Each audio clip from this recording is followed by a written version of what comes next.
ನನ್ನ ಒಡೆಯನು ರಕ್ಷಕನು ವಿಮೋಚಕನು ಅತಿ ಬೇಗನೆ ಬರಲಿರುವ ಮೊದಲಿಂಗನಾದ ಯೇಸು ಕ್ರಿಸ್ತ ನಾಮದಲ್ಲಿ ನಿಮ್ಮೆಲ್ಲರಿಗೂ ಕೂಡ ವಂದನೆಗಳನ್ನು ಸಲ್ಲಿಸ್ತಾ ಇದ್ದೇನೆ. ದೇವರು ನಿಮ್ಮನ್ನು ಅತ್ಯಧಿಕವಾಗಿ ಆಶೀರ್ವಾದ ಮಾಡಲಿ. ನಮ್ಮ ಬಲಗೈನ ಮೇಲೆ ಕಿತ್ತನು ವಾಕ್ಯವನ್ನು ಅರಿಕೆ ಮಾಡೋಣ.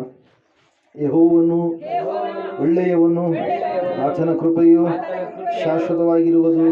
ಯೆಹೋವನು ಒಳ್ಳೆಯವನು, ಆತನ ಕೃಪೆಯು ಶಾಶ್ವತವಾಗಿರುವುದು. ಯೆಹೋವನು ಒಳ್ಳೆಯವನು, ಆತನ ಕೃಪೆಯು ಶಾಶ್ವತವಾಗಿರುವುದು. ಆಮೇನ್, ಆಮೇನ್, ಆಮೇನ್. ಹಲ್ಲೆಲೂಯಾ. ಓದುವಾರ ಯಾವ ವಿಷಯವನ್ನು ನಾವು ಧ್ಯಾನ ಮಾಡಿದ್ವಿ? ಯಾರಾದ್ರೂ ನೆನಪು ಮಾಡ್ತೀರಾ?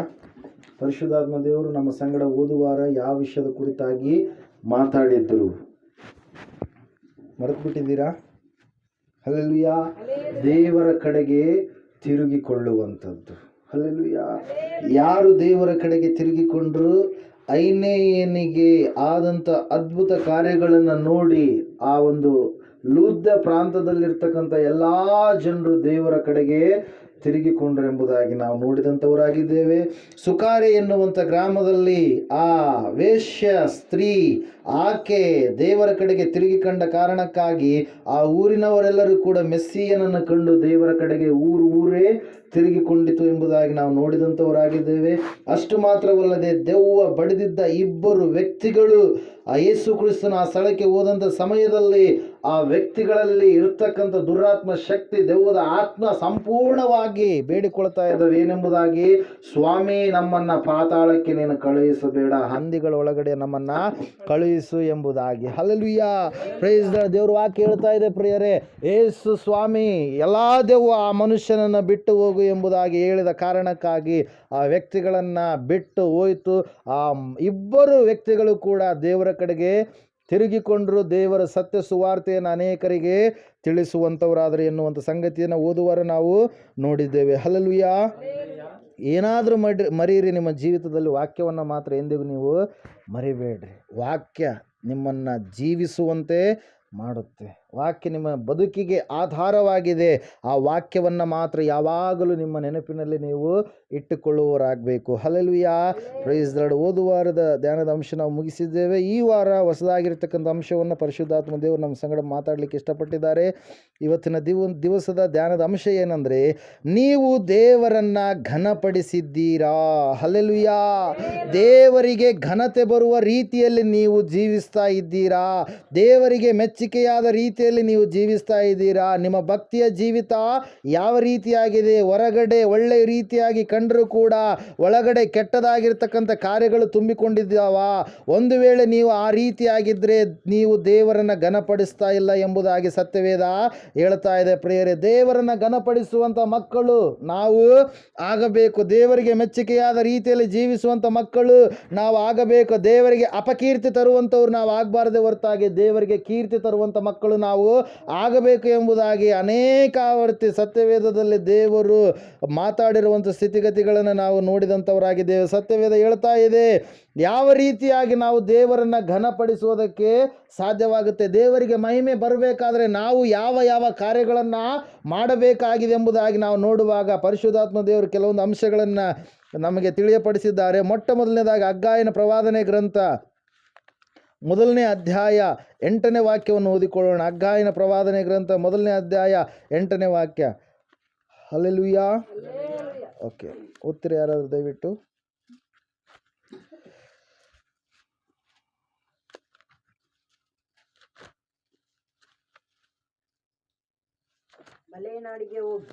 ಮಲೆನಾಡಿಗೆ ಹೋಗಿ ಮರವನ್ನು ತಂದು ನನ್ನ ಆಲಯವನ್ನ ಕಟ್ಟಿರಿ.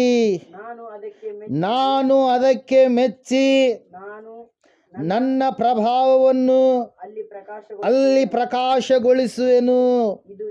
ಇದು ಯೆಹೋವನ ನುಡಿ. ಹಲ್ಲೆಲೂಯಾ.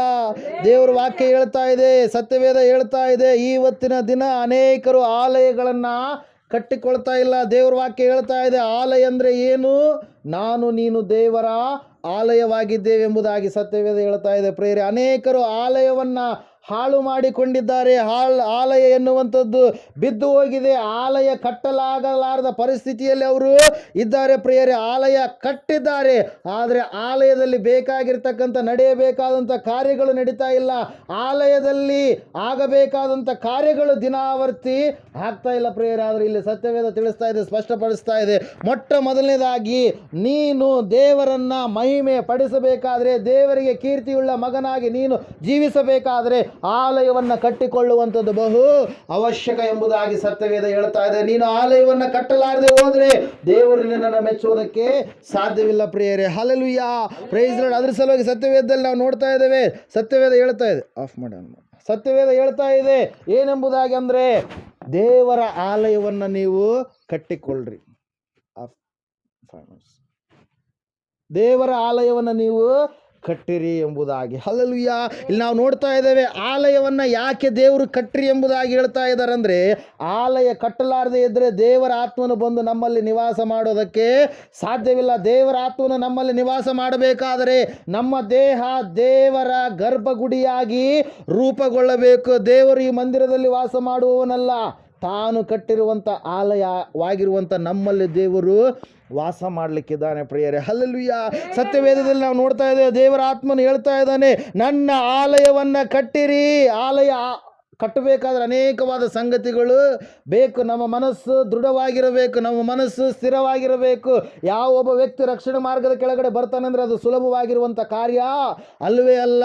ಈ ಲೋಕದಲ್ಲಿ ಒಬ್ಬ ವ್ಯಕ್ತಿ ರಕ್ಷಣೆ ಮಾರ್ಗಕ್ಕೆ ಬಂದಾಗ ಪರಲೋಕದಲ್ಲಿ ಹಬ್ಬ ಎನ್ನುವಂಥದ್ದು ಆಚರಣೆ ಆಗುತ್ತೆ ಪ್ರಿಯರೇ. ಪರಲೋಕದಲ್ಲಿ ದೇವರು ಸಂತೋಷ ಪಡ್ತಾನೆ ಎಂಬುದಾಗಿ ಲೂಕನ ಬರೆದ ಸುವಾರ್ತೆ 15ನೇ ಅಧ್ಯಾಯ ಮೊದಲ 5 ವಚನಗಳಲ್ಲಿ ನಾವು ನೋಡ್ತಾ ಇದ್ದೇವೆ. ಇಲ್ಲಿ ದೇವರ ವಾಕ್ಯ ಹೇಳ್ತಾ ಇದೆ, ದೇವರ ಆಲಯವನ್ನು ಕಟ್ಟಿದಾಗ ನೀವು ದೇವರನ್ನು ಘನಪಡಿಸುವವರು ಆಗ್ತೀರಿ ಹೊರತಾಗಿ ದೇವರ ಆಲಯವನ್ನು ನಿಮ್ಮ ಜೀವಿತದಲ್ಲಿ, ನಿಮ್ಮ ಹೃದಯದಲ್ಲಿ ದೇವರಿಗೆ ಸ್ಥಾನವನ್ನು ಕೊಡಲಾರದೇ ಇದ್ದರೆ ನೀವು ದೇವರನ್ನು ಘನಪಡಿಸುವಂಥವ್ರು ಆಗೋದಕ್ಕೆ ಸಾಧ್ಯವಿಲ್ಲ. ಈ ಹೃದಯ ಎಲ್ಲಕ್ಕಿಂತಲೂ ವಂಚಕ ಎಂಬುದಾಗಿ ಸತ್ಯವೇದ ಹೇಳ್ತಾ ಇದೆ. ವಲಸೆಲ್ಲ ತುಂಬಿಕೊಂಡಿರುವಂಥದ್ದು ಹೃದಯದಲ್ಲಿ ಎಂಬುದಾಗಿ ಸತ್ಯವೇದ ಹೇಳ್ತಾ ಇದೆ. ಅದರ ಸಲುವಾಗಿ ದೇವರ ವಾಕ್ಯದಲ್ಲಿ ನಾವು ನೋಡ್ತಾ ಇದ್ದೇವೆ, ನೀವು ದೇವರ ಆಲಯವನ್ನು ಕಟ್ಟಿಕೊಂಡಿದ್ದೀರಾ. ಒಂದು ವೇಳೆ ಆಲಯ ಕಟ್ಟಿಕೊಂಡಿರ್ತಾರೆ ಕೆಲವೊಬ್ರು, ಆದರೆ ಅಲ್ಲಿ ವಾಕ್ಯ ಹೇಳ್ತಾ ಇದೆ, ಮೊದಲನೇ ಅಧ್ಯಾಯ 2ನೇ ವಚನ ಓದ್ರಿ. ಸೇನಾಧೀಶ್ವರನಾದ ಯೆಹೋವನು ಇಂತೆನ್ನುತ್ತಾನೆ, ಯೆಹೋವನ ಆಲಯವನ್ನು ಕಟ್ಟುವುದಕ್ಕೆ ಸಮಯವು ಇನ್ನೂ ಬಂದಿಲ್ಲ ಎಂದು ಈ ಜನರು ಅಂದುಕೊಳ್ಳುತ್ತಾರಲ್ಲ. ಯೆಹೋವನು ಪ್ರವಾದಿಯಾದ ಹಗ್ಗಾಯನ ಮೂಲಕ ಈ ವಾಕ್ಯವನ್ನು ಹೇಳಿಸಿದನು, ಈ ಆಲಯವು ಹಾಳು ಬಿದ್ದಿದೆಯಲ್ಲ, ನೀವು ಒಳಗೋಡೆಗೆಲ್ಲ ಹಲಿಗೆ ಒದಿಸಿಕೊಂಡು ಸ್ವಂತ ಮನೆಗಳಲ್ಲಿ ವಾಸಿಸುವುದಕ್ಕೆ ಈ ಸಮಯವು ತಕ್ಕದ್ದು. ಹಲ್ಲೆಲೂಯಾ. Praise lord. ಸತ್ಯವೇದ ಹೇಳ್ತಾ ಇದೆ ಏನೆಂಬುದಾಗಿ, ಕೆಲವರು ಆಲಯವನ್ನು ಕಟ್ಟಿಕೊಂಡಿದ್ದಾರೆ, ಆದರೆ ಆ ಆಲಯ ಏನಾಗಿದೆ, ಬರ್ತಾ ಬರ್ತಾ ಬರ್ತಾ ಬಿದ್ದು ಹೋಗಿದೆ. ಭಕ್ತಿಯ ಜೀವಿತದಲ್ಲಿ ಅನೇಕರು ಏನಾಗ್ತಾರೆ, ಹಿಂಜಾರಿ ಹೋಗ್ತಾರೆ. ಭಕ್ತಿಯ ಜೀವಿತದಲ್ಲಿ ಅನೇಕರು ಏನಾಗ್ತಾರೆ, ಕಟ್ಟಿರ್ತಕ್ಕಂಥ ಆಲಯ ಎಷ್ಟೋ ಕಷ್ಟಪಟ್ಟು ಕಟ್ಟಿರ್ತೀವಿ. ಅದರ ಸಲುವಾಗಿ ಲೋಕೋಕ್ತಿ ಒಂದು ಉಂಟು, ಕಟ್ಟುವುದು ಕಷ್ಟ, ಕೆಡುವುದು ಸುಲಭ. ಹಲ್ಲೆಲೂಯಾ. ಕಟ್ಟಬೇಕಾದ್ರೆ ಎಷ್ಟೋ ಪ್ರಯಾಸ ಬೇಕು, ಏನೆಲ್ಲ ಸಮಯವನ್ನು ನಾವು ವ್ಯರ್ಥ ಮಾಡಬೇಕು. ಆದರೆ ಕೆಡವಬೇಕಾದ್ರೆ ಸುಲಭವಾಗಿ ಕೆಡವಬಹುದು. ಹಲ್ಲೆಲೂಯಾ. ಒಂದು JCB ತಂದು ಹಿಂಗೆ ಅಂದ್ಬಿಟ್ರೆ 1-2 ಏಟು ಎಲ್ಲ ಬಿದ್ದೋಗ್ಬಿಡುತ್ತೆ. ಆದರೆ ಕಟ್ಟಬೇಕಾದ್ರೆ ಎಷ್ಟು ದಿವಸಗಳು ತಾಪತ್ರ, ಎಷ್ಟು ಸಮಯ, ಎಷ್ಟು ಟೆನ್ಷನ್, ಎಷ್ಟು ಚಿಂತೆ. ಹಲ್ಲೆಲೂಯಾ. Praise Lord. ಅದೇ ರೀತಿಯಾಗಿ ಇಲ್ಲಿ ವಾಕ್ಯ ಹೇಳ್ತಾ ಇದೆ ಪ್ರಿಯರೇ, ಕೆಲವೊಬ್ಬರು ಆಲಯವನ್ನು ಕಟ್ಟಿಕೊಂಡಿದ್ದಾರೆ, ಅಲ್ಲೆಲ್ಲೆಲ್ಲಿ ಏನಾಗಿದೆ, ಬಿರುಕು ಬಂದಿದೆ. ಅಲ್ಲಲ್ಲಿ ಏನಾಗಿದೆ, ಮತ್ತೆ ಹಾಳು ಬಿದ್ದ ಸ್ಥಿತಿಯ ಕಡೆಗೆ ಅವರು ಹೋಗ್ತಾ ಇದ್ದಾರೆ. ಆದರೆ ಇವತ್ತು ಒಂದು ವೇಳೆ ನಿನ್ನ ಜೀವಿತದಲ್ಲಿ ಕಟ್ಟಿರ್ತಕ್ಕಂಥ ಆಲಯ ಹಾಳು ಬಿದ್ದ ಸ್ಥಿತಿಯ ಕಡೆಗೆ ಹೋಗಿದ್ರೆ ಪುನಃ ಅದನ್ನು ನೀನೇನು ಮಾಡಬೇಕು, ಸರಿಪಡಿಸಿಕೊಳ್ಳಬೇಕು. ಹಲ್ಲೆಲೂಯಾ. Praise lord. ವಾಕ್ಯದಲ್ಲಿ ನಾವು ನೋಡ್ತಾ ಇದ್ದೇವೆ, ಆಲಯ ಯಾವಾಗ ಕಟ್ಟಲ್ಪಡುತ್ತೆ, ನಮ್ಮಲ್ಲಿ ಯಾವಾಗ ಕಟ್ಟಲ್ಪಡುತ್ತೆ, ಯೇಸು ಕ್ರಿಸ್ತನ ನಾಮದಲ್ಲಿ ದೀಕ್ಷಾ ಸ್ನಾನ ಮಾಡಿಸಿಕೊಂಡು ರಕ್ಷಣೆ ಮಾರ್ಗದ ಕಡೆಗೆ ಬಂದು ಹಳೆಯ ಎಲ್ಲ ಸಂಪ್ರದಾಯ ಪದ್ಧತಿಗಳು, ಎಲ್ಲ ಮೂರ್ಖ ಸಂತಾನದ ಕಾರ್ಯಗಳೆಲ್ಲವನ್ನು ಬದಿಗೊತ್ತಿ ಪರಿಪೂರ್ಣವಾಗಿ ದೇವರೇ ನಮ್ಮ ರಕ್ಷಕನು, ಆತನಲ್ಲಿಯೇ ನಮಗೆ ಬಿಡುಗಡೆ, ಆತನಲ್ಲಿಯೇ ನಮಗೆ ಎಲ್ಲ ಕಾರ್ಯಗಳು ಪ್ರಸಿದ್ಧವಾಗ್ತವೆ, ಆತನಲ್ಲಿಯೇ ನಮ್ಮ ಎಲ್ಲ ಕಾರ್ಯಗಳು ಅನುಕೂಲವಾಗ್ತವೆ ಎನ್ನುವ ರೀತಿಯಲ್ಲಿ ನೀವು ನಡೆದುಕೊಳ್ಳುವಾಗ. ಹಲ್ಲೆಲೂಯಾ. Praise the Lord. ನಾವು ನೋಡ್ತಾ ಇದ್ದೇವೆ, ಸತ್ಯವೇದ ಹೇಳ್ತಾ ಇದೆ ಪ್ರಿಯ ಪ್ರಿಯರೇ.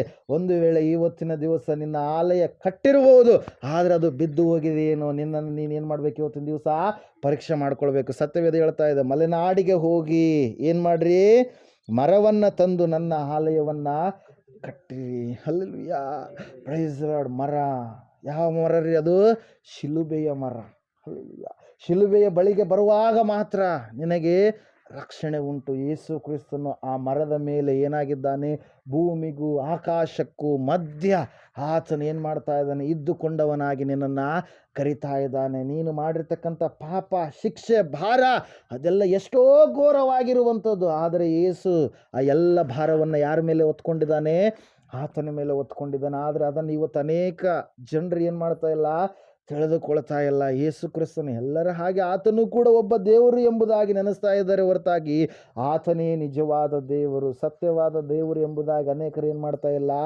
ನೆನೆಸಿಕೊಳ್ತಾ ಇಲ್ಲ. ಪ್ರಿಯರೇ, ಸತ್ಯವೇದ ಹೇಳ್ತಾ ಇದೆ, ದೇವರನ್ನು ನಾವು ಘನಪಡಿಸಬೇಕಾದರೆ ದೇವರ ಆಲಯ ನನ್ನಲ್ಲಿ ನಿನ್ನಲ್ಲಿ ಸ್ಥಿರವಾದ ಆಲಯವಾಗಿ ಅದು ಇರಬೇಕು. ಅಯ್ಯೋ, ಮನೆಗೆ ಏನಾದರೂ ತೊಂದರೆ ಆದರೆ, ಮನೆಯ ಸೀಟುಗಳು ಹೋದರೆ, ಮನೆಗೆ ಏನಾದರೂ ತೊಂದರೆ ಆದರೆ, ಕಿಟಕಿಗಳು ಅದು ಇದು ಏನೆಲ್ಲ ನಾವು ಏನು ಮಾಡ್ತೀವಿ? ಚೆನ್ನಾಗಿರ್ಬೇಕಂತೇಳಿ ಪ್ರೊಟೆಕ್ಷನ್ ಚೆನ್ನಾಗಿರ್ಬೇಕಂತೇಳಿ ಏನು ಮಾಡ್ತೀವಿ ರೀ?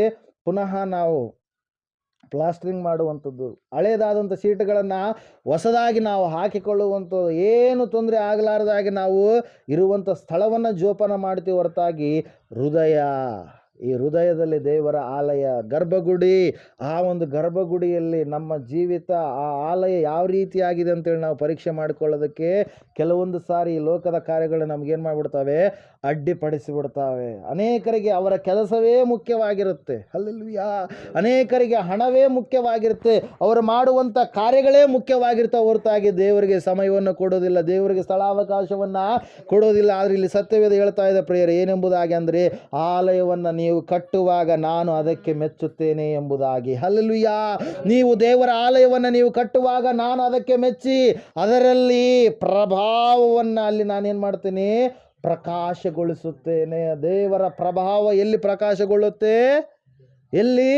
ನಿನ್ನಲ್ಲಿ. ಹಲ್ಲೆಲೂಯಾ. ಅದರ ಸಲುವಾಗಿ ದೇವರ ವಾಕ್ಯ ಹೇಳ್ತಾ ಇದೆ, 60ನೇ ಯೆಶಾಯನ ಪ್ರವಾದನೆ ಗ್ರಂಥದಲ್ಲಿ 1ನೇ ವಾಕ್ಯದಲ್ಲಿ ನಾವು ನೋಡ್ತಾ ಇದ್ದೇವೆ. ಸತ್ಯ ಸ್ಪಷ್ಟವಾಗಿ ಹೇಳ್ತಾ ಇದೆ ಪ್ರಿಯರು, ಏನೆಂಬುದಾಗಿ ಅಂದರೆ, ಒಂದ್ಸಾರಿ ಓದ್ತೀರಾ ವಾಕ್ಯ? ಏಳು ಪ್ರಕಾಶಿಸು, ನಿನಗೆ ಬೆಳಕು ಬಂತು, ಯೆಹೋವನ ತೇಜಸ್ಸು ನಿನ್ನ ಮೇಲೆ ಉದಯಿಸಿದೆ. ಇಗೋ, ಕತ್ತಲು ಭೂಮಿಯನ್ನು ಆವರಿಸಿದೆ, ಕಾರ್ಗತ್ತಲು ಜನಾಂಗಗಳನ್ನು ಮುಚ್ಚಿದೆ. ನಿನ್ನ ಮೇಲಾದರೋ ಯೆಹೋವನು ಉದಯಿಸುವನು, ಆತನ ತೇಜಸ್ಸು ನಿನ್ನಲ್ಲಿ ಕಾಣಿಸುವುದು. ಜನಾಂಗಗಳು ನಿನ್ನ ಬೆಳಕಿಗೆ ನೆರೆಯುವವು, ಅರಸರು ನಿನ್ನಲ್ಲಿನ ಉದಯ ಪ್ರಕಾಶಕ್ಕೆ ಬರುವರು ಎಂಬುದಾಗಿ. ಹಲ್ಲೆಲೂಯಾ. ಸತ್ಯವೇದ ಹೇಳ್ತಾ ಇದೆ ಪ್ರಿಯರೇ ಸ್ಪಷ್ಟವಾಗಿ, ಏನೆಂಬುದಾಗಿ? ನೀನು ಕಟ್ಟಿರ್ತಕ್ಕಂಥ ಆಲಯದಲ್ಲಿ ದೇವರೇ ಇರುವವನಾಗಿದ್ದಾನೆ. ಹಲ್ಲೆಲೂಯಾ. Praise lord. ಸತ್ಯವೇದದಲ್ಲಿ ನಾವು ನೋಡ್ತಾ ಇದ್ದೇವೆ, ದೇವರಿಗೆ ಘನವಾದ ರೀತಿಯಲ್ಲಿ ನೀನು ಜೀವಿಸಬೇಕಾದರೆ ನಿನ್ನ ಆಲಯವನ್ನು, ನಿನ್ನ ಒಳಗಡೆ ದೇವರು ಕಟ್ಟಿರ್ತಕ್ಕಂಥ ಆಲಯವನ್ನು, ಅದನ್ನು ಸ್ಥಿರವಾಗಿ ನೀನು ಕಾಪಾಡಿಕೊಂಡು ಮುಂದೆ ಸಾಗಬೇಕು. ಈ ಜೀವಿತದಲ್ಲಿ ಯಾರು ಕೂಡ ಇಲ್ಲವೇ ಇಲ್ಲ. ನೀನು ಬರುವಾಗ ಒಬ್ಬನೇ ಬಂದಿದ್ದೀಯಾ, ಹೋಗುವಾಗ ಒಬ್ಬನೇ ಹೋಗಬೇಕು. ಬಂದು ಹೋಗುವುದರೊಳಗಡೆಯಾಗಿಯೇ ಸ್ಥಿರವಾದ ಆಸ್ತಿ, ಅಳಿದು ಹೋಗಲಾರದ ಆಸ್ತಿಯಾಗಿರುವಂಥ ನಜರೇತಿನ ಯೇಸು ಕ್ರಿಸ್ತನನ್ನು ಈ ಲೋಕದಲ್ಲಿಯೇ ನೀನು ಸಂಪಾದನೆ ಮಾಡಿಕೊಳ್ಳಬೇಕು. ಹಲ್ಲೆಲೂಯಾ. ಸತ್ಯವೇದ ಹೇಳ್ತಾ ಇದೆ ಸ್ಪಷ್ಟವಾಗಿ, ನಿನ್ನ ಆಲಯ ಇವತ್ತಿನ ದಿವಸ ಯಾವ ರೀತಿಯಾಗಿದೆ? ನಿನ್ನ ಆಲಯವನ್ನು ದೇವರು ಮೆಚ್ಚುತ್ತಾ ಇದ್ದಾನಾ? ನಿನ್ನ ಭಕ್ತಿಯ ಜೀವಿತವನ್ನು ದೇವರು ಮೆಚ್ಚುತ್ತಾ ಇದ್ದಾನಾ? ಆತ್ಮಿಕವಾಗಿ ಬೆಳೀತಾ ಇದ್ದೀಯಾ, ಅಥವಾ ಆತ್ಮಿಕವಾಗಿ ಹಿಂಜಾರಿ ಹೋಗಿ ಲೋಕದ ಕಾರ್ಯಗಳಲ್ಲಿ ನೀನು ಮುಳುಗಿ ಹೋಗ್ತಾ ಇದೆಯಾ? ಹಲ್ಲೆಲೂಯಾ. Praise Lord. ನಿನ್ನ ಮನೆಯ ಅಕ್ಕಪಕ್ಕದಲ್ಲಿ ಇರುವಂಥವರು ದೇವರಿಗೆ ವಿರೋಧವಾದ ಕಾರ್ಯಗಳನ್ನು ಮಾಡುವವರು ಆಗಿರ್ಬೋದು, ಆದರೆ ನೀನು ಮಾತ್ರ ಅವರ ಮಧ್ಯದಲ್ಲಿ ನಂಬಿಗಸ್ತನಾಗಿ ದೇವರಿಗೆ ನಡೆದುಕೊಳ್ಳುವವನು ಆಗಬೇಕು. ಹಲ್ಲೆಲೂಯಾ. Praise Lord. ಅದೇ ಪರೀಕ್ಷೆ, ಅದೇ ಶೋಧನೆ, ಆ ಶೋಧನೆಯನ್ನು ನಾವು ಜಯಿಸುವವರಾಗಬೇಕು ಪ್ರಿಯರೇ. ಹಲ್ಲೆಲೂಯಾ. ದೇವರ ವಾಕ್ಯ ಹೇಳ್ತಾ ಇದೆ ಏನೆಂಬುದಾಗಿ ಅಂದರೆ, ನಾನು ಮೆಚ್ಚುತ್ತೇನೆ ಆಲಯ ನಿಮ್ಮಲ್ಲಿ ಕಟ್ಟಲ್ಪಡುವಾಗ. ಆಲಯ ಹಾಳು ಬಿದ್ದಾಗ ಪುನಃ ಆ ಆಲಯವನ್ನು ಸ್ಥಿರವಾದ ರೀತಿಯಲ್ಲಿ ವಾಕ್ಯದ ಪ್ರಕಾರವಾಗಿ ನೀವು ಕಟ್ಟಿಕೊಳ್ಳುವಾಗ ನಾನೇನು ಮಾಡ್ತೀನಿ? ಅದಕ್ಕೆ ಮೆಚ್ಚುತ್ತೇನೆ ಎಂಬುದಾಗಿ. ಹಲ್ಲೆಲೂಯಾ. Praise Lord. ಅದರ ಸಲುವಾಗಿ ಪ್ರಿಯರೇ, ಈ ಆಲಯವು ಹಾಳು ಬಿದ್ದಿದೆಯಲ್ಲ ಎಂಬುದಾಗಿ ವಾಕ್ಯದಲ್ಲಿ ನಾವು ನೋಡ್ತಾ ಇದ್ದೇವೆ. ನಿನ್ನ ಆಲಯ ಇವತ್ತು ಯಾವ ರೀತಿಯಾಗಿದೆ? ನಿನ್ನ ಆಲಯ ಹಾಳು ಬಿದ್ದ ಸ್ಥಿತಿಯಲ್ಲಿದೆಯಾ? ದೇವರಿಂದ ಮತ್ತೆ ಪುನಃ ದೂರವಾಗಿದ್ದೀಯಾ? ಆಲಯದಲ್ಲಿ ನೀನು ಬಾಡಿ ಪ್ರೆಸೆಂಟ್ ಮೈಂಡ್ ಆಬ್ಸೆಂಟ್ ಎನ್ನುವ ರೀತಿಯಲ್ಲಿ body present soul absent. Hallelujah. Spirit absent. Hallelujah. ದೈಹಿಕವಾಗಿ ಬಂದಿದ್ದೀರಿ, ಆತ್ಮಿಕವಾಗಿ ನೀವು ಎಲ್ಲೋ ಹೋಗಿದ್ದೀರಿ. ಹಲ್ಲೆಲೂಯ. ದೈಹಿಕವಾಗಿ ದೇವರ ಮಕ್ಕಳ ರೀತಿಯಲ್ಲಿ ಕಾಣಿಸಿಕೊಳ್ಳುತ್ತೀರಿ, ವೇಷಭೂಷಣ ಆ ರೀತಿಯಾಗಿದೆ, ಆದರೆ ಆತ್ಮದಲ್ಲಿ ನೀವು ಪುನಃ ಹಿಂಜಾರಿ ನೀವು ಹೋಗಿದ್ದೀರಿ. ಸತ್ಯವೇದ ಹೇಳ್ತಾ ಇದೆ ಪ್ರಿಯರೇ, ದೇವರು ನಿಮ್ಮನ್ನು ಮೆಚ್ಚಬೇಕಾದರೆ ನಿಮ್ಮ ಒಳಗಡೆ ಪ್ರತಿಷ್ಠಿಸಿರ್ತಕ್ಕಂಥ ಆಲಯ, ನಿಮ್ಮ ಒಳಗಡೆ ಪ್ರತಿಷ್ಠಿಸಿರ್ತಕ್ಕಂಥ ಆಲಯ ಹೆಂಗಿರಬೇಕದು? ದೇವರಿಗೆ ಮೆಚ್ಚುಗೆಯಾದ ರೀತಿಯಲ್ಲಿರಬೇಕು. ಹಲ್ಲೆಲೂಯ. Praise Lord. ಇಲ್ಲಿ ನಾವು ನೋಡ್ತಾ ಇದ್ದೇವೆ ಪ್ರಿಯರೇ, ದೇವರು ಹೇಳ್ತಾ ಇದ್ದಾರೆ, ಮುಂದಿನ ವಾಕ್ಯ ನೋಡ್ರಿ, 9ನೇ ವಚನ. ನೀವು ಬಹು ಬೆಳೆಯನ್ನು ನಿರೀಕ್ಷಿಸಿದಿರಿ, ಆಹಾ ಸ್ವಲ್ಪ ಮಾತ್ರ ಸಿಕ್ಕಿತು. ನೀವು ಮನೆಗೆ ತೆಗೆದುಕೊಂಡು ಬಂದಾಗ ನಾನು ಅದರ ಮೇಲೆ ಉಸುರು ಬಿಟ್ಟೆನು. ಸೇನಾಧೀಶ್ವರನಾದ ಯೆಹೋವನು ಇಂತೆನ್ನುತ್ತಾನೆ, ಇದಕ್ಕೆಲ್ಲ ಕಾರಣವೇನು? ನನ್ನ ಆಲಯವು ಹಾಳು ಬಿದ್ದಿದೆ. ನಿಮ್ಮಲ್ಲಿ ಪ್ರತಿಯೊಬ್ಬನು ತನ್ನ ತನ್ನ ಮನೆಯ ಕೆಲಸಕ್ಕೆ ತವಕ ಪಡುತ್ತಿದ್ದಾನೆ. ಇದೇ ಕಾರಣ. ಹಲ್ಲೆಲೂಯ. Praise lord. ಆಲಯ ಸರಿಯಾದ ರೀತಿಯಲ್ಲಿ ಇದ್ರೆ ಎಲ್ಲ ಕಾರ್ಯಗಳನ್ನು ದೇವರು ಏನು ಮಾಡ್ತಾನೆ? ಆಶೀರ್ವದಿಸ್ತಾನೆ ಪ್ರಿಯರೇ. ದೇಶವಲ್ಲದ ದೇಶಕ್ಕೆ, ಭಾಷೆ ಗೊತ್ತಿರಲಾರ್ದಂಥ ದೇಶಕ್ಕೆ ಹೋಗಿರ್ತಕ್ಕಂಥ ಯೋಸೇಫ ತನ್ನ ಭಕ್ತಿಯ ಜೀವಿತವನ್ನು ಕೆಡಿಸಿಕೊಳ್ಳಲಿಲ್ಲ. ಅನೇಕ ಶೋಧನೆಗಳು ಬಂದಾಗಲೂ ನಂಬಿಗಸ್ತನಾಗಿ ಸ್ಥಿರವಾದ ರೀತಿಯಲ್ಲಿ ಯೋಸೇಫನು ನಿಂತುಕೊಂಡನು ಎಂಬುದಾಗಿ ಸತ್ಯವೇದದಲ್ಲಿ ನಾವು ನೋಡ್ತಾ ಇದ್ದೇವೆ. ಯೋಸೇಫನಲ್ಲಿ ದೇವರ ಆತ್ಮನಿದ್ದನು, ಯೋಸೇಫನ ಸಂಗಡ ದೇವರು ಜೊತೆಯಾಗಿ ಇದ್ದನು. ಯೋಸೇಫನು ಭಕ್ತಿಯ ಜೀವಿತದಿಂದ ಹಿಂಜಾರಿ ಹೋಗಲಿಲ್ಲ. ಅದಕ್ಕಾಗಿ ನಾವು ನೋಡ್ತಾ ಇದ್ದೇವೆ, ಅದೇ ಯೋಸೇಫನನ್ನು ದೇವರು ಉನ್ನತವಾಗಿ ಆಶೀರ್ವಾದ ಮಾಡಿದ ಪ್ರಿಯರೇ. ಹಲ್ಲೆಲೂಯಾ. Praise lord. ನೀನಿರುವಂಥ ಸ್ಥಳದಲ್ಲಿಯೇ ಒಂದು ವೇಳೆ ನೀನು ಯೋಸೇಫನೋಪಾದಿಯಲ್ಲಿ ಅಭಿವೃದ್ಧಿ ಆಗಬೇಕಂತೇಳಿ ಆಸೆ ಪಡ್ತೀಯ, ಆದರೆ ನೀನು ದೇವರ ಕೆಲಸಕ್ಕಿಂತ ನಿನ್ನ ಸ್ವಂತ ಸ್ವಕಾರ್ಯಗಳ ಮೇಲೆ ನೀನು ಹೆಚ್ಚಾಗಿ ನೀನೇನು ಮಾಡ್ತಾ ಇದ್ದೀಯಾ? ಚಿಂತೆ ಮಾಡುವವನಾಗಿದ್ದೀಯ. ಪೌಲನು ಹೇಳ್ತಾನೆ ತಿಮೋಥೆಯನ ಬಗ್ಗೆ, ಅಯ್ಯೋ ಅನೇಕರು ತಮ್ಮ ಸ್ವಕಾರ್ಯಗಳ ಮೇಲೆ ಚಿಂತೆ ಮಾಡುತ್ತಾರೆ, ಆದರೆ ತಿಮೋಥೆಯನಾದರೂ. ಒಂದು ಸಾರಿ ಆ ವಾಕ್ಯ ಓದ್ತೀರಾ?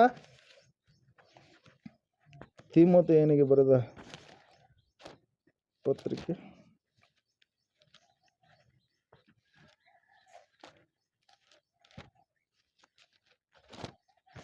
ಹಲ್ಲೆಲೂಯಾ.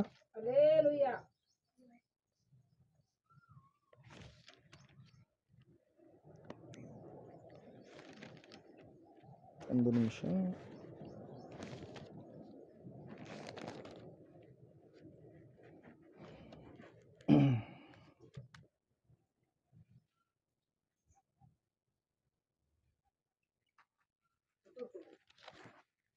ದಯವಿಟ್ಟು ದೂರ ದೂರ ಕೂತ್ಕೊಳ್ಬೇಕು.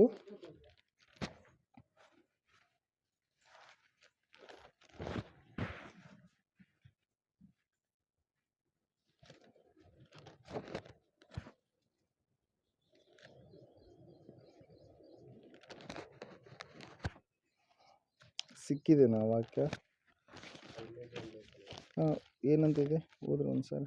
ఎవడైనను స్వకీయులను విశేషముగా తన ఇంటి వారిని రక్షింపకపోయిన ఎడల వాడు విశ్వాసత్యముగు చెడ్డవాడై విశ్వాసి కన్నా చెడ్డవాడై ఉండును. ಹಲ್ಲೆಲೂಯಾ. Praise Lord. ಅಲ್ಲಿ ವಾಕ್ಯ ಹೇಳ್ತಾ ಇದೆ ಏನಂತ ಹೇಳಂದ್ರೆ, ಫಿಲಿಪಿಯರಿಗೆ ಬರೆದ ಪತ್ರಿಕೆ 2ನೇ ಅಧ್ಯಾಯ 21ನೇ ವಾಕ್ಯ. ಎಲ್ಲರೂ ಸ್ವಕಾರ್ಯಗಳ ಮೇಲೆ ಮನಸ್ಸಿಡುತ್ತಾರೆಯೇ ಹೊರತು ಯೇಸು ಕ್ರಿಸ್ತನ ಕಾರ್ಯಗಳ ಮೇಲೆ ಮನಸ್ಸಿಡುವುದಿಲ್ಲ. ತಿಮೋಥೆಯನ ಗುಣವನ್ನು ನೀವು ನೋಡಿ ತಿಳಿದುಕೊಂಡಿದ್ದೀರಿ. ಮಗನು ತಂದೆಗೆ ಹೇಗೋ ಹಾಗೆಯೇ ಅವನು ನನ್ನ ಜೊತೆಯಲ್ಲಿ ಸುವಾರ್ಥ ಪ್ರಚಾರಕ್ಕಾಗಿ ಕಷ್ಟಪಟ್ಟು ಕೆಲಸ ನಡೆಸಿದನೆಂಬುದು ನಿಮಗೆ ಗೊತ್ತುಂಟು. ಹಲ್ಲೆಲೂಯಾ.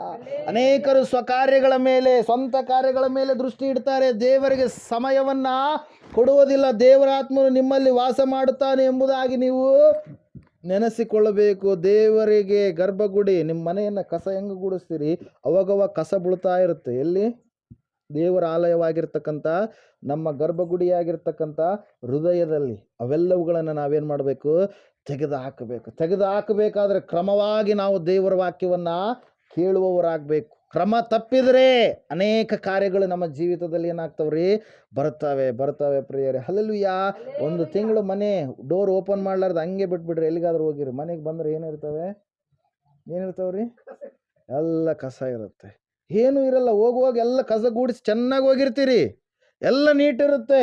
ಆದರೆ ಮನೆಗೆ ಬಂದಾಗ ಅಲ್ಲೆಲ್ಲ ಅವೆಲ್ಲ ಹಲ್ಲಿಗಳು ಹೊಲಸು ಮಾಡಿರ್ತವೆ, ಇಲಿಗಳು ಹೊಲಸು ಮಾಡಿರ್ತವೆ, ಇನ್ನು ಬೇರೆ ಬೇರೆ ಬೇರೆ ಕ್ರಿಮಿಕೀಟಗಳು ಹೊಲಸು ಮಾಡಿರ್ತವೆ, ಸತ್ತೋಗಿರ್ತವೆ, ಹಾವುಗಳು ಬಂದು ಸೇರ್ಕೊಂಡಿರ್ಬೋದು.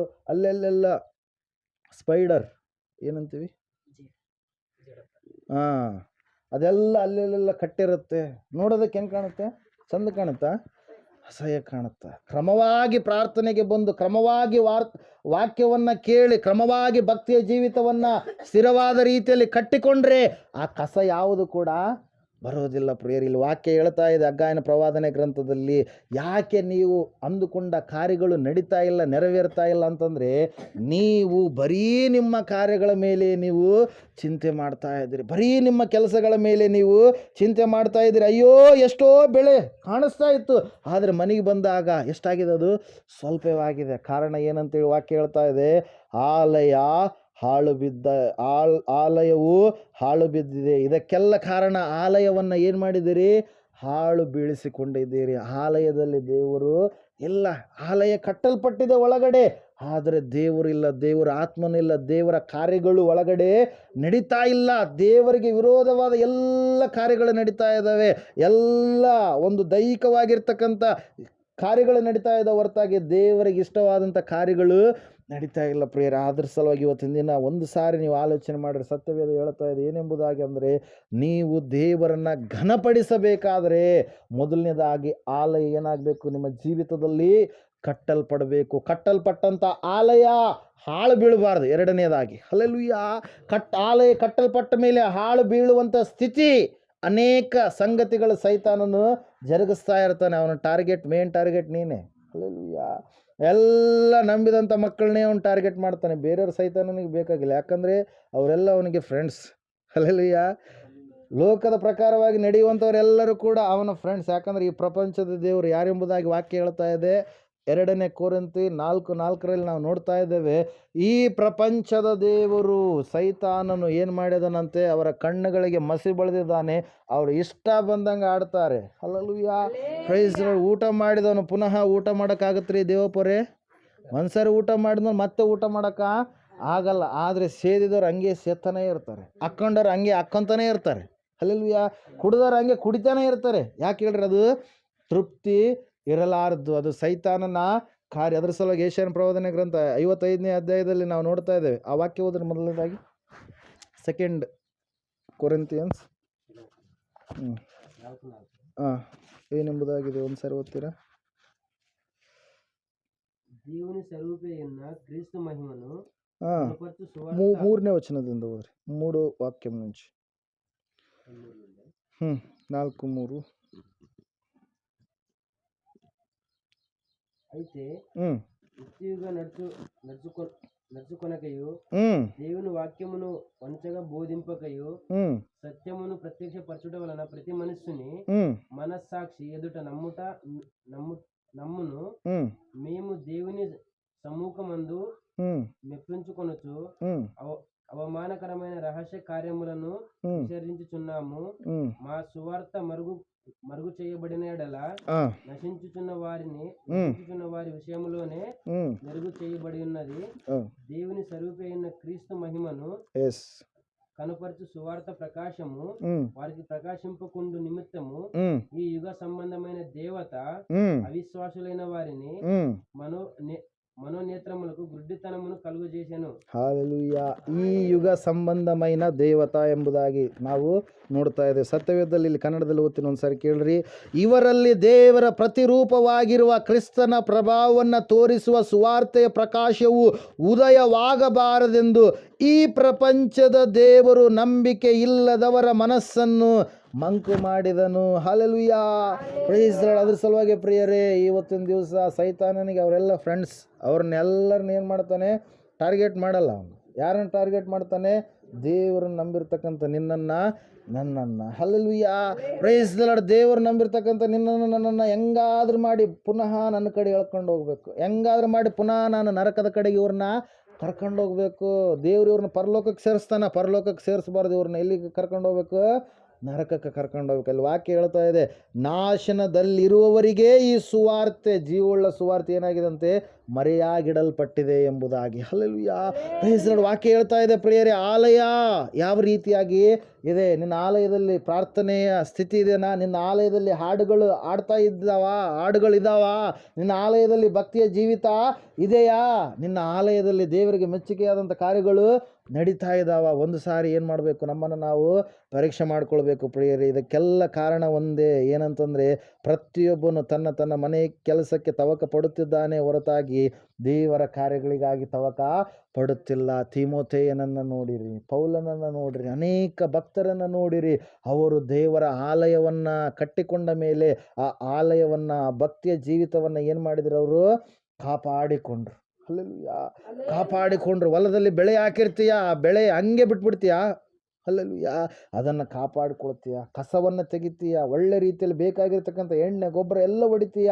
ಯಾವ ಟೈಮಿಗೆ ಅಪ್ಡೇಟೆಡ್ ಒಂದು ಟೆಕ್ನಾಲಜಿ ಯಾವುದು ಬಂದಿದೆನೋ ಅದೆಲ್ಲವುಗಳನ್ನು ನೀನೇನು ಮಾಡ್ತೀಯ? ಬಳಸ್ತೀಯ. ಹಲ್ಲೆಲೂಯಾ, ಅದನ್ನು ಕಾಪಾಡಿಕೊಳ್ಳಲಾರದೆ ಇದ್ದರೆ ಏನಾಗಲ್ಲ? ಒಳ್ಳೆಯ ಬೆಳೆಯನ್ನು ಪಡ್ಕೊಳ್ಳೋಕ್ಕೆ ಸಾಧ್ಯ ಆಗಲ್ಲ. ಲೋಕದ ಕಾರ್ಯಗಳಿಗಾಗಿ ಅಷ್ಟೆಲ್ಲ ಮಾಡಬೇಕಾದ್ರೆ ಭಕ್ತಿಯ ಕಾರ್ಯಗಳಿಗೆ ನಾವು ಇನ್ನೂ ಎಷ್ಟೋ ಮಾಡಬೇಕಾಗಿದೆ. ಸತ್ಯವೇದ ಹೇಳ್ತಾ ಇದೆ, ಆ ಆಲಯವನ್ನು ನೀವು ಕಟ್ಟಿಕೊಂಡ್ರೆ ಅದರಲ್ಲಿ ದೇವರು ಏನು ಮಾಡ್ತಾನೆ? ತನ್ನ ಪ್ರಭಾವವನ್ನು ಪ್ರಕಾಶಗೊಳಿಸ್ತಾನೆ. ದೇವರು ನಿಮ್ಮನ್ನು ಮೆಚ್ಚುವವನಾಗ್ತಾನೆ ಪ್ರಿಯರೇ. ಅದರ ಸಲ ಒಂದೇ ಅಂಶ, ದೇವರನ್ನು ನಾವು ಘನಪಡಿಸಬೇಕಾದ್ರೆ ಮೊಟ್ಟ ಮೊದಲನೇದಾಗಿ ಏನು ಮಾಡಬೇಕು? ಆಲಯವನ್ನು ಕಟ್ಟಿಕೊಳ್ಳಬೇಕು. ಆಲಯ, ತೆಲುಗಲ್ಲಿ ಓದ್ತಿರೋ 1:8 ವಚನ, ಹಗ್ಗಾಯನ ಪ್ರವಾದನೆ ಗ್ರಂಥ, ಕೊನೆಯದಾಗಿ.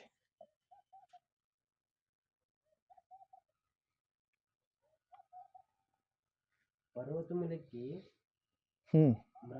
మ్రాను తీసుకొని వచ్చి మీరు ఈ మందిరమును కట్టించిన ఎడల దాని యందు నేను సంతోషించి నన్ను ఘనపరచుకొందునని ಹಲ್ಲೆಲೂಯಾ. ದೇವರನ್ನ ಘನಪಡಿಸಬೇಕಾದ್ರೆ ಮೊದಲನೇದಾಗಿ ಏನು ಮಾಡಬೇಕು? ಆಲಯ ಕಟ್ಟಲ್ಪಡಬೇಕು. ಒಂದು ವೇಳೆ ಇನ್ನು ನೀನು ರಕ್ಷಣೆಯನ್ನು ಹೊಂದಿಲ್ವೇನೋ, ದೀಕ್ಷಾ ಸ್ನಾನವನ್ನು ಮಾಡಿಸ್ಕೊಂಡಿಲ್ವೇನೋ, ಇನ್ನೂ ಕೂಡ ದೇವರಿಗೆ ವಿರೋಧವಾದ ರೀತಿಯಲ್ಲಿ ನಡೀತಾ ಇದೆಯೇನೋ, ನಿನ್ನ ಮನೆ ಕೆಟ್ಟದಾದಂಥ ಕಾರ್ಯಗಳಿಂದ ತುಂಬಿದೆಯೇನೋ, ವಿಗ್ರಹಗಳು ಅವು ಇವು, ಮಾಟ ಮಂತ್ರ ತಂತ್ರ ಶಕ್ತಿಗಳು ಅವು ಇವು, ಆ ಟೈಮ್ನಾಗ ಅದು ಮಾಡಬೇಕು, ಈ ಟೈಮ್ನಾಗ ಇದು ಮಾಡಬೇಕು, ಮಾಡಲಾರ್ದೇ ಇದ್ರೆ ನಮಗೆ ಸಮಾಧಾನ ಬರಲ್ಲ ಅಂತೇಳಿ ಆ ಒಂದು ಮೈಂಡ್ ಥಾಟಲ್ಲಿ ನೀನು ಫಿಕ್ಸ್ ಆಗಿದೆಯೇನೋ, ಅದೆಲ್ಲ ಹೊಲಸನ್ನು ತಿಪ್ಪೆ ಎಲ್ಲ ನಿನ್ನಿಂದ ದೂರ ಆಗಬೇಕು. Hallelujah, praise the Lord. ದೇವರು ಪರಿಶುದ್ಧನು. ನಿನ್ನ ಜೀವಿತವನ್ನು ಕೂಡ ಆತನು ಏನು ಮಾಡ್ತಾನೆ? ಪರಿಶುದ್ಧಗೊಳಿಸ್ತಾನೆ. ದೇವ್ರ ವಾಕ್ಯ ಹೇಳುವಂಥ ಮಾತು ಕೇಳ್ರಿ, ಆತನು ಆಲಯ ಹಾಳು ಬೀಳಲಾರದೆ ಇದ್ದರೆ, ಆಳು ಬೀಳಲಾರದೆ ಸ್ಥಿರವಾಗಿದ್ದರೆ ಆತನು ಏನು ಮಾಡ್ತಾನಂತೆ? ನಿನ್ನನ್ನು ಆಶೀರ್ವದಿಸ್ತಾನೆ. ಹಲ್ಲೆಲೂಯಾ. ನೀನು ಬಿತ್ತಿದಂಥ ಬೀಜ 100ರಷ್ಟು ದೇವರು ಫಲ ಕೊಡ್ತಾನೆ. ನೀನು ಪಟ್ಟಿರ್ತಕ್ಕಂಥ ಕಷ್ಟ ನಿಷ್ಫಲಗೊಳಿಸುವುದಿಲ್ಲ, ಫಲಭರಿತವಾಗುವಂತೆ ಆತನು ಮಾಡುತ್ತಾನೆ. ನೀವು ತಿಂದರೆ ನಿಮಗೆ ತೃಪ್ತಿಯಾಗುತ್ತೆ, ನೀವು ಕುಡಿದರೆ ನಿಮಗೆ ಆನಂದವಾಗುತ್ತೆ, ನಿಮಗೆ ಎಲ್ಲ ರೀತಿಯಿಂದಲೂ ನೀವು ದುಡಿದಿರ್ತಕ್ಕಂಥ ಹಣ ವ್ಯರ್ಥವಾಗಿ ಖರ್ಚಾಗಲಾರ್ದ ಹಾಗೆ ಸ್ಥಿರವಾಗಿ ಒಳ್ಳೆಯ ಹಣವನ್ನು ನೀವು ಕೂಡಿಸಿಟ್ಟುಕೊಳ್ಳೋದಕ್ಕೆ ಸಾಧ್ಯವಾಗುತ್ತೆ. ಯಾವಾಗ? ಆಲಯ ಕಟ್ಟಲ್ಪಟ್ಟು ಆಲಯ ಯಾವ ರೀತಿಯಾಗಿ ಹಾಳು ಬೀಳಲಾರದ ಹಾಗೆ ನೋಡಿಕೊಳ್ಳುವಾಗ ಪ್ರಿಯರೇ. ಹಲ್ಲೆಲೂಯಾ. ಆಲಯ ಅಂದರೆ ಯಾರು ಎಂಬುದಾಗಿ ಕೊನೆಯ ವಚನವನ್ನು ನೋಡಿಕೊಳ್ಳೋಣ. ಕೊರಿಂಥದವರಿಗೆ ಬರೆದ ಪತ್ರಿಕೆ 6ನೇ ಅಧ್ಯಾಯ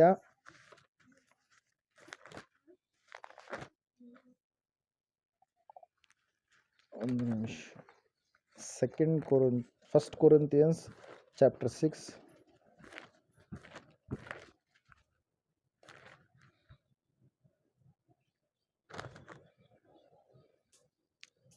verse 19ನೇ వచనం. మీ దేహము దేవుని వలన మీకు అనుగ్రహింపబడి మీలోనున్న పరిశుద్ధాత్మకు ఆలయమై ఉన్నదని మీరు ఎరుగరా? మీరు మీ సొత్తు కారు విలువ పెట్టి కొనబడిన వారు గనుక దేహముతో దేవుని మీ దేహముతో దేవుని మహిమపరచుడి. అదే కొరింథీయులకు రాసిన పత్రిక 3వ అధ్యాయము 16వ వచనంలో ఉంటుంది. ನೀವು ದೇವರ ಆಲಯವಾಗಿದ್ದೀರೆಂದು ದೇವರ ಆತ್ಮನು ನಿಮ್ಮಲ್ಲಿ ವಾಸ ಮಾಡುತ್ತಾನೆಂದು ನಿಮಗೆ ಗೊತ್ತಿಲ್ಲವೋ? ಯಾವನಾದರೂ ದೇವರ ಆಲಯವನ್ನು ಕೆಡಿಸಿದರೆ ದೇವರೂ ಅವನನ್ನು ಕೆಡಿಸುವನು. ಯಾಕಂದರೆ ದೇವರ ಆಲಯವು ಪವಿತ್ರವಾದದ್ದು, ಆ ಆಲಯವೂ ನೀವೇ. ಹಲ್ಲೆಲೂಯಾ. ಪವಿತ್ರವಾದ ದೇವರ ಆಲಯ ನೀನು ಆಗಿರಬೇಕು. ಅದ್ರ ಸಲುವಾಗಿ ವಾಕ್ಯ ಹೇಳ್ತಾ ಇದೆ ಪ್ರಿಯರೇ, ಸತ್ಯವೇದ ಹೇಳ್ತಾ ಇದೆ, ಆ ಆಲಯವನ್ನು ನೀವು ಕೆಡಿಸ್ಕೊಂಡ್ರೆ, ಆ ಆಲಯದಲ್ಲಿ ದೇವರಿಗೆ ಸ್ಥಾನವನ್ನು ಕೊಡಲಾರದೇ ಇದ್ದರೆ ಆ ಆಲಯ ಹಾಳು ಬೀಳುತ್ತೆ. ಆ ಆಲಯದಲ್ಲಿ ಪ್ರಾರ್ಥನೆಗೆ ಸ್ಥಳಾವಕಾಶ ಕೊಡಲಾರದೇ ಇದ್ದರೆ, ಆ ಸ್ತುತಿಗೆ ಸ್ತೋತ್ರಕ್ಕೆ ಸ್ಥಳಾವಕಾಶ ಕೊಡಲಾರದೇ ಇದ್ದರೆ, ದೇವರಿಗೆ ಮೆಚ್ಚುವಂಥ ಕಾರ್ಯಗಳನ್ನು ನೀನು ಮಾಡಲಾರದೇ ಇದ್ದರೆ ಎಲ್ಲವೂ ಕೂಡ ಏನಾಗುತ್ತೆ, ಕೆಟ್ಟು ಹೋಗುತ್ತೆ ಪ್ರಿಯರೇ. ಅದರ ಸಲುವಾಗಿ ದೇವರ ಆಲಯ ನಿನ್ನಲ್ಲಿ ಕಟ್ಟಲ್ಪಟ್ಟಿದೆ. ಆ ಆಲಯವನ್ನು ಸ್ಥಿರವಾಗಿ ನೀನು ಕಾಪಾಡಿಕೊಂಡು ನಡೆಸಿಕೊಂಡು ಹೋಗಬೇಕು. ಸ್ಥಿರವಾದ ಭಕ್ತಿಯ ಜೀವಿತವನ್ನು ಮಾಡುವಂಥವರು ನೀವು ಆಗಬೇಕು. ಅರ್ಧ ಕೊಡ ಏನಾಗುತ್ತೆ, ತುಳುಕುತ್ತೆ, ಊಗಿಸಲಾಡುತ್ತದೆ. ಏನಂತಾರೆ, ಆ ಕಡೆ ಈ ಕಡೆ ತುಳುಕುತ್ತೆ. ಆದರೆ ತುಂಬಿದ ಕೊಡ ಏನಾಗಲ್ಲ, ತುಳುಕೋದಿಲ್ಲ. ನಿಮ್ಮ ಭಕ್ತಿಯ ಜೀವಿತ ಕೂಡ ಹೆಂಗಿರಬೇಕು, ತುಂಬಿದ ಕೊಡದೋಪಾದಿಯಲ್ಲಿ ಇರಬೇಕು. ಲೋಕದ ಕಾರ್ಯಗಳಲ್ಲಿ ನೀವೆಂದಿಗೂ ಕೂಡ ಮನಸ್ಸು ಇಡೋದಕ್ಕೆ ಹೋಗಬೇಡ್ರಿ. ಲೋಕದ ಕಾರ್ಯಗಳು ಇಷ್ಟು ದಿವಸ ಎಲ್ಲ ಕೇಳಿದಿರಿ, ಮಾಡಿದ್ರಿ, ಅದರಿಂದ ಏನಾದರೂ ತೃಪ್ತಿ ಆಯಿತಾ? ಅದರಿಂದ ಏನಾದರೂ ಬಿಡುಗಡೆ ಬಂತಾ? ಅದರಿಂದ ಏನಾದರೂ ನಿಮಗೆ ಸಂತೋಷವಾಯಿತಾ? ನಿಮ್ಮ ಆತ್ಮದಲ್ಲಿ ಏನಾದರೂ ಆನಂದ ಭರಿತವಾಗುವಂಥ ಕಾರ್ಯಗಳು ಮಾಡಿದ್ವಾ? ಏನೂ ಇಲ್ಲ. ನಿನ್ನೆ ಮಸ್ಕಿಂದ ಮಂಜು ಎನ್ನುವಂಥ ಒಬ್ಬ ಹುಡುಗ ಬಂದಿದ್ದ ಪ್ರಿಯರೇ. ಆ ಹುಡುಗನು ಕೊಡ ಮಾರ್ತಾ ಇದ್ದಾನೆ. ಆತನ ವೃತ್ತಿ ಏನ್ರಿ, ಕೊಡ ಮಾರುವಂಥ ವೃತ್ತಿ. ಬಂದ, ನೋಡಿದ, ದೇವರ ಆಲಯ ಇದ್ದಂಗೆ ಇದೆ ಅಂತೇಳಿ ಬಂದು ಕುಂತ್ಕೊಂಡು ಮಾತಾಡ್ತಾ ಇದ್ರು ಅಪ್ಪರ ಜೊತೆಯಲ್ಲಿ. ಆ ಸಮಯದಲ್ಲಿ ನಾನು ಕೇಳಿಸ್ಕೊಳ್ತಾ ಇದ್ದೆ ಆ ಹುಡುಗನು ಹೇಳಿದಂಥ ಮಾತು, ಅಯ್ಯೋ ನಾನು ದೇವರನ್ನು ನಂಬಲಾರದೆ ಇರುವಂಥ ಸಮಯದಲ್ಲಿ ಎಷ್ಟು ಕಳ್ಳತನಗಳನ್ನು ನಾನು ಮಾಡ್ತಾಯಿದ್ದೆ. ಎಲ್ಲ ಒಪ್ಪಿಕೊಳ್ತಾ ಇದ್ದಾನೆ, ಕಳ್ಳತನವನ್ನು ಮಾಡ್ತಾ ಇದ್ದೆ ನಾನು, ಭಯಂಕರವಾಗಿರ್ತಕ್ಕಂಥ ಕಳ್ಳ ನಾನು. Hallelujah, praise the Lord. ಮತ್ತೆ ಹೇಳ್ತಾ ಇದ್ದಾನೆ, ಅಯ್ಯೋ ನಾನು ದೇವ್ರನ್ನ ನಂಬಲಾರ್ದಕ್ಕಿಂತ ಮುಂಚಿತವಾಗಿ ಈ ಲೋಕದ ಯುಗ ಸಂಬಂಧವಾದ ದೇವತೆಗಳ ಕಡೆಗೆ ಹೋಗುವಾಗ 4 ಸಾರಿ ಅವ್ರಿಗೆ ನಾನು ಕೊಡಬೇಕಾಗಿತ್ತು, ಎಷ್ಟೋ ಖರ್ಚು ಮಾಡಬೇಕಾಗಿತ್ತು. ಆ ದೇವರು, ಈ ದೇವರು, ಅದು ಇದು ಎಲ್ಲ ನಾನು ಎಷ್ಟು ಖರ್ಚು ಮಾಡ್ಕೊಳ್ತಾ ಇದ್ದೆ, ಆದರೆ ಮನಸ್ಸಿಗೆ ಸಮಾಧಾನ ಎನ್ನುವಂಥದ್ದು ಇರಲಿಲ್ಲ ಎಂಬುದಾಗಿ. Hallelujah, praise the lord. ಆದರೆ ಈಗಲಾದರೂ ನಿಜವಾದ ದೇವರನ್ನು, ಶಾಶ್ವತವಾದ ರಾಜ್ಯವನ್ನು ಕೊಡುವಂಥ ದೇವರನ್ನು, ಮೋಕ್ಷವನ್ನು ಕೊಡುವಂಥ ದೇವರನ್ನು, ಆ ದೇವರನ್ನು ನಾನು ತಿಳಿದುಕೊಂಡಿದ್ದೇನೆ.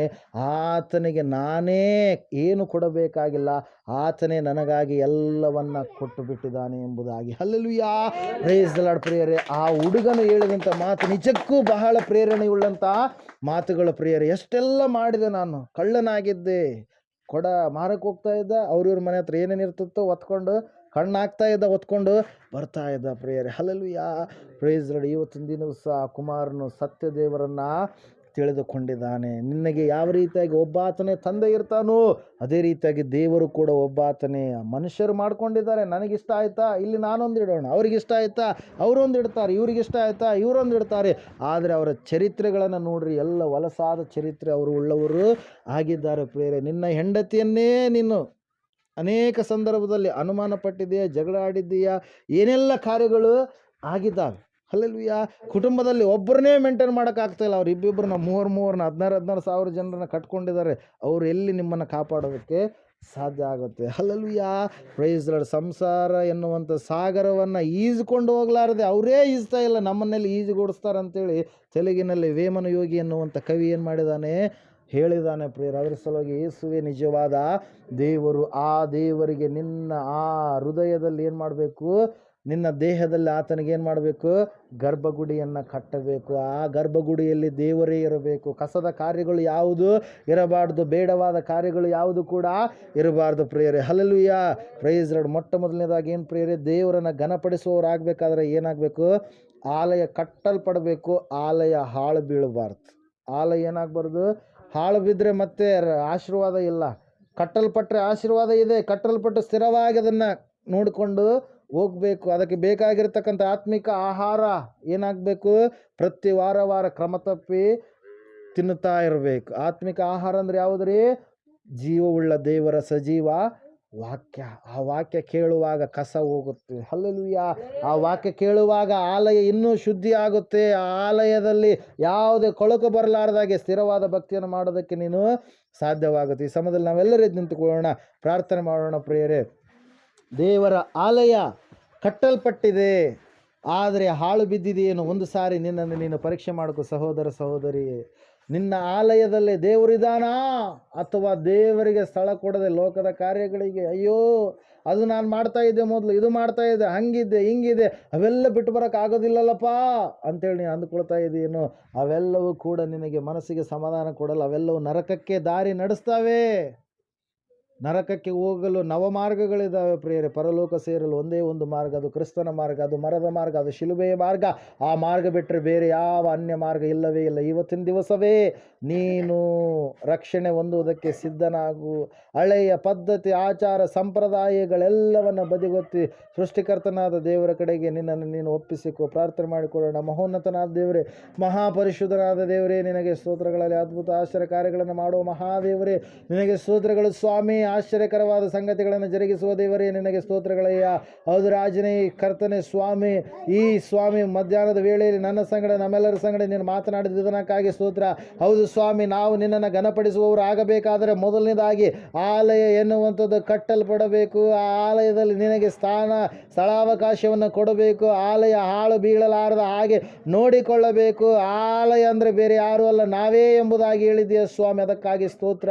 ಹೌದು ಕರ್ತನೇ, ನಿನಗೆ ಮಾತ್ರ ಸ್ಥಳವನ್ನು ಕೊಡುವ ಮಕ್ಕಳಾಗುವ ಹಾಗೆ, ನಿನಗೆ ಮಾತ್ರ ಸಮಯವನ್ನು ಕೊಡುವ ಮಕ್ಕಳಾಗುವ ಹಾಗೆ, ನಿನಗೆ ಮಾತ್ರ ಸ್ವಾಮಿ ಪರಿಪೂರ್ಣ ಉನ್ನತವಾದ ಸ್ಥಾನವನ್ನು ಕೊಡುವ ಮಕ್ಕಳಾಗುವ ಹಾಗೆ ನಮ್ಮನ್ನು ಬಲಪಡಿಸಿ. ಬಂದಿರುವಂಥವರೆಲ್ಲರೂ ಕೂಡ ಸ್ವಾಮಿ ಕೇಳಿದಂಥ ವಾಕ್ಯ ಸ್ವಾಮಿ ಬಿತ್ತಿದಂಥ ಬೀಜ ಯಾವತ್ತೂ ಕೂಡ ಸ್ವಾಮಿ ನಿಷ್ಫಲವಾಗಲಾರದ ಹಾಗೆ, ಹಬ್ಬಿಕೊಳ್ಳುವ ಹಾಗೆ, ಇವರನ್ನಲ್ಲಿರುವಂಥ ಕಲ್ಮಶಗಳನ್ನೆಲ್ಲ ತೆಗೆದು ಹಾಕುವ ಹಾಗೆ, ಪುನಶ್ಚೇತನಗೊಳ್ಳುವ ಹಾಗೆ, ಆತ್ಮಿಕವಾಗಿ ಇನ್ನೂ ಹೆಚ್ಚಿನ ರೀತಿಯಲ್ಲಿ ಬೆಳೆಯುವ ಹಾಗೆ ಇವನ್ನ ಮಾರ್ಪಡಿಸಿ ನಡೆಸಬೇಕೆಂಬುದಾಗಿ ಇವರ ಪ್ರತಿಯೊಬ್ಬರ ಜೀವಿತಗಳನ್ನು ನಿನ್ನ ಹಸ್ತಕ್ಕೊಪ್ಪಿಸಿಕೊಡುತ್ತಾ ಕುಟುಂಬದಲ್ಲಿ ಶಾಂತಿ, ಸಮಾಧಾನ, ನೆಮ್ಮದಿ, ಐಕ್ಯತೆ ಅನುಗ್ರಹ ಮಾಡಬೇಕೆಂಬುದಾಗಿ ನಜರೇತಿನ ಯೇಸು ಕ್ರಿಸ್ತನ ನಾಮದಲ್ಲಿ ಆಲಯ ಬೆಳೆಯಬೇಕು ಸ್ವಾಮಿ.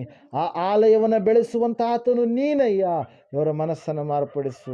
ಯಾವ ಕೆಟ್ಟ ಆಲೋಚನೆಗಳ ಕಡೆಗೆ, ಕೆಟ್ಟ ಸಂಪ್ರದಾಯಗಳ ಕಡೆಗೆ, ಕೆಟ್ಟ ಮನಸ್ಥಿತಿ ಉಳ್ಳವರಾಗಿ ಜೀವಿಸಲಾರದ ಹಾಗೆ ಪವಿತ್ರರಾಗಿ ಜೀವಿಸುವಂತೆ, ಪವಿತ್ರ ಆಲಯದಲ್ಲಿ ಸ್ವಾಮಿ ಪ್ರವೇಶ ಮಾಡುವ ಮಹಾಭಾಗ್ಯ, ಪರಲೋಕದ ಮಹಾಭಾಗ್ಯ ಇವರೆಲ್ಲರೂ ಹೊಂದಿಕೊಳ್ಳುವ ಹಾಗೆ ಸಹಾಯ ಮಾಡಿ ನಡೆಸಬೇಕೆಂಬುದಾಗಿ ಬೇಡಿರುವಂಥದ್ದೆಲ್ಲ ಯೇಸುವಿನ ನಾಮದಲ್ಲಿ ಪ್ರಾರ್ಥಿಸಿ ಹೊಂದಿದ್ದೇವೆ ಪರಮ ತಂದೆಯೇ, ಆಮೇಲೆ. ಈ ಸಮಯದಲ್ಲಿ 7 ಮೆಟ್ಟಲು ಧ್ಯಾನ ಇರುತ್ತೆ, ನಾವೆಲ್ಲರೂ ಕೂತ್ಕೊಳ್ಳೋಣ.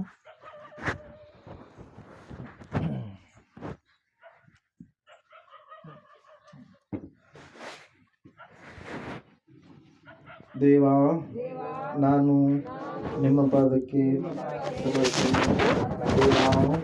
ತಲೆಯಲ್ಲಿರುವ ವ್ಯಾಧಿಗಳನ್ನು ತೊಲಗಿಸಿರಿ ದೇವ. ಮೆದುಳಿನ ವ್ಯಾಧಿಯನ್ನು